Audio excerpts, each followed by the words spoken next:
Je vais vous parler maintenant de l'entretien réseau. L'entretien réseau est un élément fondamental de l'ensemble de la démarche réseau. Cette démarche va vous permettre d'accéder aux contacts de vos contacts, et ainsi de démultiplier votre réseau. Il faut que vous fassiez très attention lorsque vous rencontrez quelqu'un à lui demander à la fois des informations et des conseils sur votre propre projet et surtout à la fin de l'entretien des contacts pour le démultiplier. Voici quelques clés pour structurer un entretien réseau. Nous avons tous un réseau de niveau 1 qui est notre propre carnet d'adresses, qu'il soit personnel ou professionnel. Je vous invite à relire donc votre carnet d'adresses et à bien voir pour chacune des personnes en quoi cette personne pourrait vous être utile. Ce réseau de niveau 1 peut nous mettre en lien aussi avec son propre réseau de niveau 2, qui lui-même a un carnet d'adresses et qui pourra vous mettre en lien avec son propre réseau de niveau 3. Le tout est de savoir comment activer le niveau 1, puis niveau 2, etc. pour passer au réseau suivant. Pour cela, le sésame est la recommandation.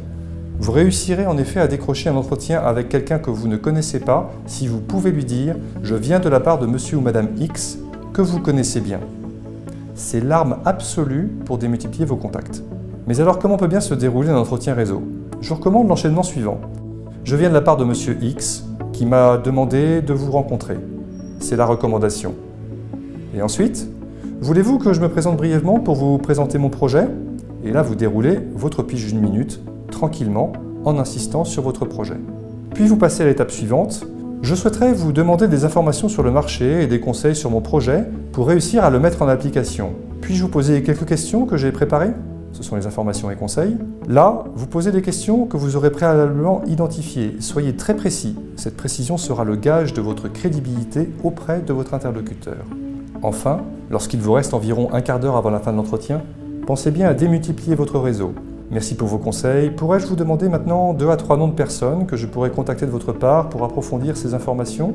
Cela me serait vraiment utile. C'est la phase de contact. Cette phase est vraiment la clé de votre démarche réseau. Et bien sûr, enfin, pensez bien à remercier par la suite votre interlocuteur, par exemple par mail. Et tenez-le au courant de votre recherche. Il est essentiel que ce contact reste en veille pour vous avertir le cas échéant d'une recherche de poste dont il pourrait avoir connaissance. En conclusion, il est vital de démultiplier vos contacts réseau si vous ne voulez pas étouffer votre recherche d'emploi. La clé d'un entretien réseau réussi, c'est 3 choses. Une recommandation, c'est le sésame. Deuxièmement, un pitch qui soit clair, aligné, précis. Et troisièmement, des questions qui soient ciblées. Avec ça, vous réussirez à récupérer d'autres contacts. Ce que je vous suggère en conclusion, c'est de ne pas vous jeter tout de suite sur des contacts stratégiques. Allez plutôt vers des gens qui ne sont pas stratégiques, des amis éventuellement bienveillants. Testez cet entretien réseau se dérouler, qui n'est pas forcément évident au premier abord. Et une fois que vous êtes à l'aise, à ce moment-là, vous pouvez y aller, vous pouvez contacter des personnes stratégiques. Vous verrez, à force, on y prend vraiment goût.